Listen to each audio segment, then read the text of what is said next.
The Lion, the Witch, and the Wardrobe by C.S. Lewis. Chapter 4, Turkish Delight. "But what are you?" said the queen again. "Are you a great overgrown dwarf that has cut off its beard?" "No, your majesty," said Edmund. "I never had a beard. I'm a boy." "A boy," said she. "Do you mean you are a son of Adam?" Edmund stood still, saying nothing. He was too confused by this time to understand what the question meant. "I see you are an idiot, whatever else you may be," said the queen. "Answer me, once and for all, or I shall lose my patience. Are you human?" "Yes, your majesty," said Edmund. "And how, pray? Did you come to enter my dominions?" "Please, your majesty, I came in through a wardrobe." "A wardrobe? What do you mean?" I opened a door and just found myself here, your majesty," said Edmund. "Ha!" said the queen, speaking more to herself than to him. A door from the world of men. I have heard of such things. This may wreck all, but he is only one, and he is easily dealt with." As she spoke these words, she rose from her seat and looked Edmund full in the face, her eyes flaming. At the same moment, she raised her wand. Edmund felt sure that she was going to do something dreadful, but he seemed unable to move. Then, just as he gave himself up for lost, she appeared to change her mind. "My poor child," she said in quite a different voice. "How could you look? Come and sit with me here on the sledge, and I will put my mantle round you, and we will talk." Edmund did not like this arrangement at all, but he dared not disobey. He stepped onto the sledge and sat at her feet, and she put a fold of her fur mantle round him and tucked it well in. "Perhaps something hot to drink?" said the queen. "Should you like that?" "Yes, please, your majesty," said Edmund, whose teeth were chattering. The queen took from somewhere among her wrappings a very small bottle, which looked as if it were made of copper. Then, holding out her arm, she let one drop fall from it on the snow beside the sledge. Edmund saw the drop for a second in midair, shining like a diamond. But the moment it touched the snow, there was a hissing sound, and there stood a jeweled cup full of something that steamed. The dwarf immediately took this and handed it to Edmund with a bow and a smile. Not a very nice smile. Edmund felt much better as he began to sip the hot drink. It was something he had never tasted before, very sweet and foamy and creamy, and it warmed him right down to his toes. "It is dull, son of Adam, to drink without eating," said the queen presently. "What would you like best to eat?" "Turkish Delight, please, your majesty," said Edmund. The queen let another drop fall from her bottle onto the snow, and instantly there appeared a round box, tied with green silk ribbon, which, when opened, turned out to contain several pounds of the best Turkish Delight. Each piece was sweet and light to the very center, and Edmund had never tasted anything more delicious. He was quite warm now, and very comfortable. While he was eating, the queen kept asking him questions. At first, Edmund tried to remember that it is rude to speak with one's mouth full, but soon he forgot about this, and thought only of trying to shovel down as much Turkish Delight as he could. And the more he ate, the more he wanted to eat. And he never asked himself why the queen should be so inquisitive. She got him to tell her that he had one brother and 2 sisters, and that one of his sisters had already been in Narnia and had met a faun there, and that no one except himself and his brother and his sisters knew anything about Narnia. She seemed especially interested in the fact that there were 4 of them, and kept on coming back to it.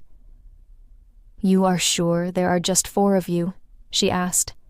2 sons of Adam and 2 daughters of Eve, neither more nor less." and Edmund, with his mouth full of Turkish Delight, kept on saying, "Yes, I told you that before," and forgetting to call her Your Majesty, but she didn't seem to mind now. At last the Turkish Delight was all finished, and Edmund was looking very hard at the empty box, and wishing that she would ask him whether he would like some more. Probably the Queen knew quite well what he was thinking, for she knew, though Edmund did not, that this was enchanted Turkish Delight, and that anyone who had once tasted it would want more and more of it, and would even, if they were allowed, go on eating it till they killed themselves. But she did not offer him any more. Instead, she said to him, "Son of Adam, I should so much like to see your brother and your 2 sisters. Will you bring them to see me?" "I'll try," said Edmund, still looking at the empty box. "Because, if you did come again, bringing them with you, of course, I'd be able to give you some more Turkish Delight. I can't do it now. The magic will only work once. In my own house, it would be another matter." "Why can't we go to your house now?" said Edmund, when he had first got onto the sledge. He had been afraid that she might drive away with him to some unknown place, from which he would not be able to get back. But he had forgotten about that fear now. "It is a lovely place, my house," said the Queen. "I am sure you would like it. There are whole rooms full of Turkish Delight, and what's more, I have no children of my own. I want a nice boy whom I could bring up as a prince, and who would be king of Narnia when I am gone. While he was prince, he would wear a gold crown and eat Turkish Delight all day long. And you are much the cleverest and handsomest young man I've ever met. I think I would like to make you the prince, some day, when you bring the others to visit me." "Why not now?" said Edmund. His face had become very red, and his mouth and fingers were sticky. He did not look either clever or handsome, whatever the Queen might say. "Oh, but if I took you there now," said she, "I shouldn't see your brother and your sisters. I very much want to know your charming relations. You are to be the prince, and Do Mahassins, later on, the king. That is understood. But you must have courtiers and nobles. I will make your brother a duke and your sisters duchesses." "There's nothing special about them," said Edmund. "And anyway, I could always bring them some other time." "Ah, but once you were in my house," said the Queen, "you might forget all about then. You would be enjoying yourself so much that you wouldn't want the bother of going to fetch them. Number you must go back to your own country now, and come to me another day. With them, you understand. It is no good coming without them." "But I don't even know the way back to my own country," pleaded Edmund.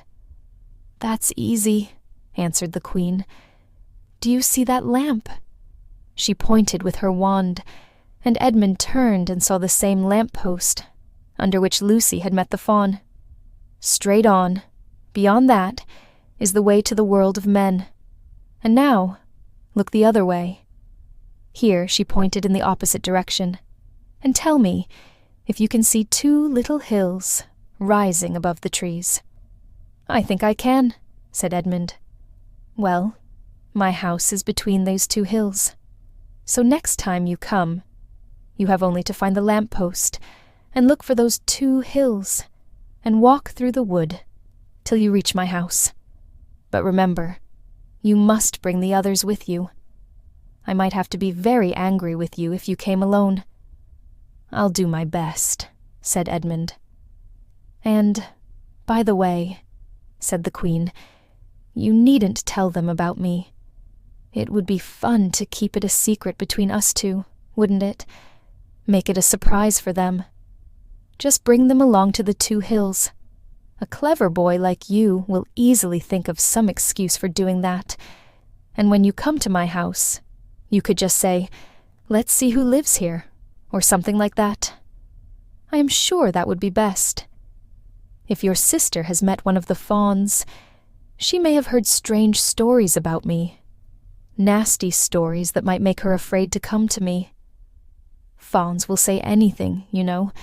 And now, please, please, said Edmund suddenly, please, couldn't I have just one piece of Turkish Delight to eat on the way home? No, no, said the Queen with a laugh. You must wait till next time. While she spoke, she signaled to the dwarf to drive on, but as the sledge swept away out of sight, the Queen waved to Edmund, calling out, Next time! Next time! Don't forget. Come soon. Edmund was still staring after the sledge when he heard someone calling his own name, and looking round he saw Lucy coming towards him from another part of the wood. Oh, Edmund, she cried, so you've got in too. Isn't it wonderful? And now— All right, said Edmund. I see you were right, and it is a magic wardrobe after all. I'll say I'm sorry if you like. But where on earth have you been all this time? I've been looking for you everywhere. If I'd known you had got in, I'd have waited for you, said Lucy, who was too happy and excited to notice how snappishly Edmund spoke, or how flushed and strange his face was. I've been having lunch with dear Mr. Tumnus, the faun, and he's very well, and the White Witch has done nothing to him for letting me go, so he thinks she can't have found out, and perhaps everything is going to be all right after all. The White Witch? Said Edmund. Who's she? She is a perfectly terrible person, said Lucy. She calls herself the Queen of Narnia, though she has no right to be queen at all. And all the fauns and dryads and naiads and dwarfs and animals, at least all the good ones, simply hate her. And she can turn people into stone and do all kinds of horrible things. And she has made a magic so that it is always winter in Narnia. Always winter, but it never gets to Christmas. And she drives about on a sledge drawn by reindeer, with her wand in her hand and a crown on her head. Edmund was already feeling uncomfortable from having eaten too many sweets, and when he heard that the lady he had made friends with was a dangerous witch, he felt even more uncomfortable. But he still wanted to taste that Turkish Delight again, more than he wanted anything else. "Who told you all that stuff about the White Witch?" he asked. "Mr. Tumnus, the faun," said Lucy. "You can't always believe what fauns say," said Edmund, trying to sound as if he knew far more about them than Lucy. "Who said so?" asked Lucy. "Everyone knows it," said Edmund. "Ask anybody you like. But it's pretty poor sport standing here in the snow. Let's go home." "Yes, let's," said Lucy. "Oh, Edmund, I am glad you've gotten too. The others will have to believe in Narnia now that both of us have been there. What fun it will be." But Edmund secretly thought that it would not be as good fun for him as for her. He would have to admit that Lucy had been right, before all the others, and he felt sure the others would all be on the side of the fauns and the animals. But he was already more than half on the side of the witch. He did not know what he would say, or how he would keep his secret once they were all talking about Narnia. By this time, they had walked a good way. Then suddenly they felt coats around them instead of branches, and next moment they were both standing outside the wardrobe in the empty room. "I say," said Lucy, "you do look awful, Edmund. Don't you feel well?"